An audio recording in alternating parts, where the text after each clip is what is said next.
Terus dukung channel ini, agar kami dapat menyajikan banyak video baru, dan membahas hal-hal misteri di dunia dengan penjelasannya. Terima kasih.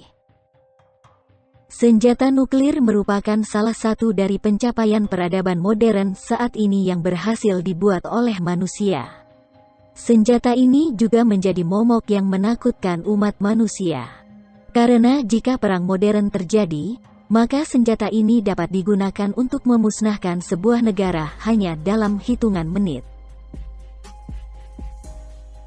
Kita masih ingat bagaimana bom atom yang dijatuhkan oleh Amerika Serikat di tahun 1945 ke kedua kota besar Jepang, yakni Hiroshima dan Nagasaki, yang seketika hancur dengan ledakan besar yang belum pernah dilihat oleh manusia saat itu.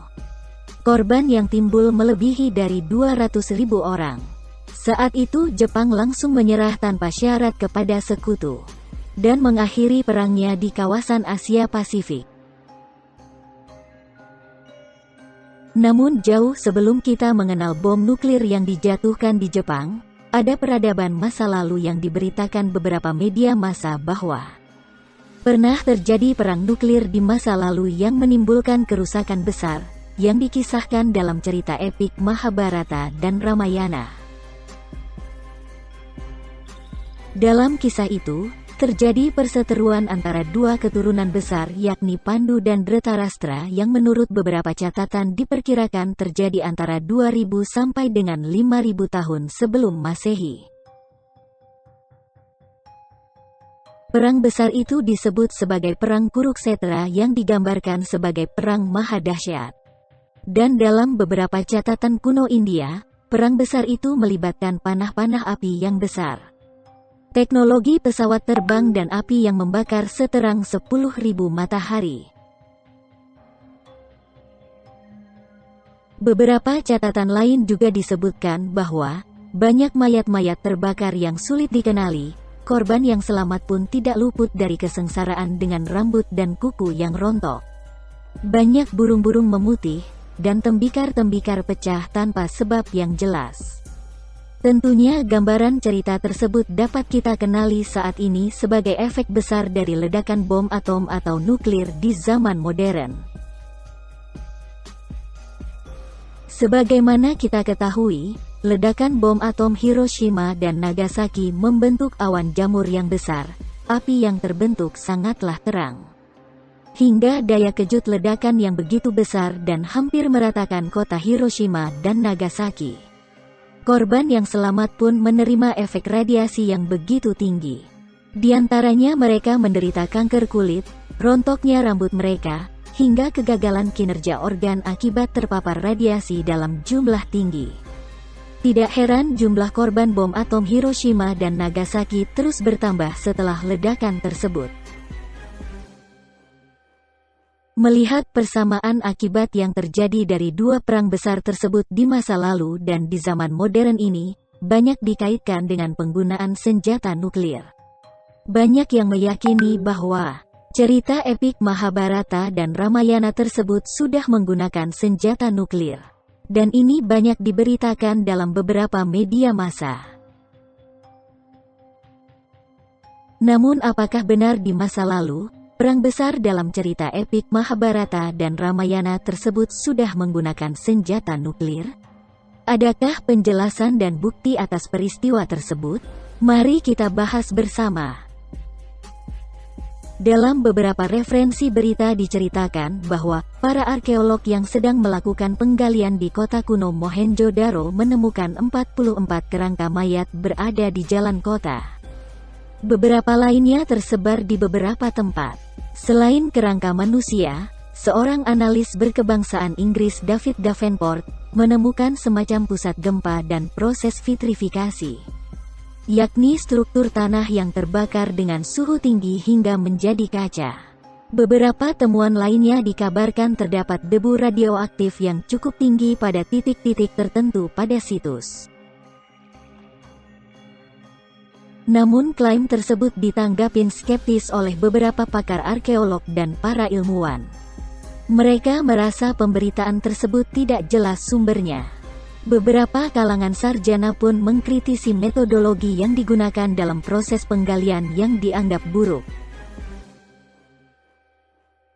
Klaim kerangka yang ditemukan di jalan-jalan kota yang dianggap sebagai kematian mendadak akibat bencana ledakan dahsyat pun diragukan. Para sarjana dan arkeolog yang terlibat mengatakan bahwa kerangka mayat yang ditemukan di jalan-jalan kota itu memiliki perbedaan periode waktu saat dikuburkan. Artinya penemuan 44 kerangka ini merupakan penguburan periode akhir. Dan jarak periode awal dengan periode akhir memiliki rentang waktu 1000 tahun. Diduga di bawah situs penggalian saat ini, masih terdapat temuan-temuan lainnya yang berasal dari periode awal. Dan menurut pengamat, cara penguburan 44 kerangka tersebut merupakan cara penguburan yang tidak layak dan tidak beretika.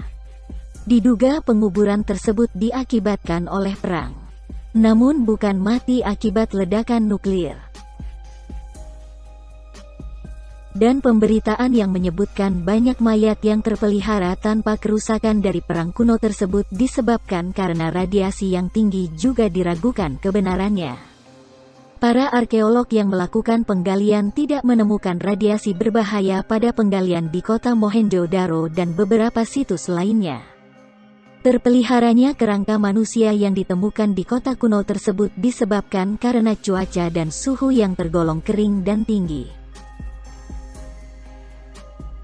Terkait temuan proses vitrifikasi yang diyakini akibat ledakan nuklir yang membentuk tanah menjadi kaca juga mengada-ada.